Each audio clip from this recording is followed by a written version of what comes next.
കേരളത്തിലെ ക്രിക്കറ്റ് ആരാധകർ കാത്തിരിക്കുന്ന ആവേശ പോരാട്ടത്തിന് തിരുവനന്തപുരത്തെ കാര്യവട്ടം ഗ്രീൻഫീൽഡ് സ്റ്റേഡിയം ഒരുങ്ങിക്കഴിഞ്ഞു. ഇന്ത്യ ശ്രീലങ്ക വനിതാ 2020 പരമ്പരയിലെ മൂന്നാം മത്സരം ഇന്നാണ് നടക്കുന്നത്. രാത്രി 7 മണിക്കാണ് മത്സരം ആരംഭിക്കുന്നത്. ആദ്യമായിട്ടാണ് കേരളത്തിൽ ഒരു അന്താരാഷ്ട്ര വനിതാ ക്രിക്കറ്റ് മത്സരം നടക്കുന്ന എന്നൊരു പ്രത്യേകതയും ഈ ഒരു മത്സരത്തിനുണ്ട്.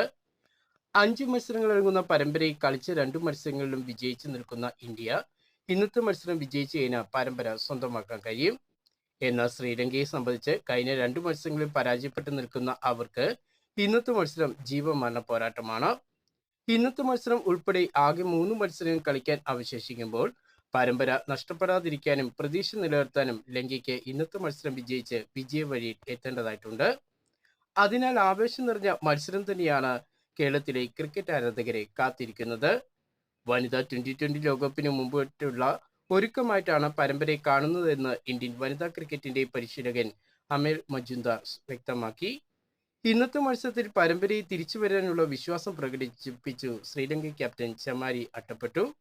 ബാറ്റിങ്ങിലും ബൗളിങ്ങിലും ടീം ഇനിയും മെച്ചപ്പെടാൻ ഏറെയുണ്ട് എന്നാണ് ലങ്കൻ ക്യാപ്റ്റന്റെ അഭിപ്രായം. എന്നാൽ ഇന്ത്യ ആവട്ടെ കഴിഞ്ഞ 2 മത്സരങ്ങളിൽ വിജയിച്ച് ഇന്ത്യൻ താരങ്ങൾ ബാറ്റിങ്ങിലും ബൗളിങ്ങിലും മികച്ച ഫോമിലാണ്.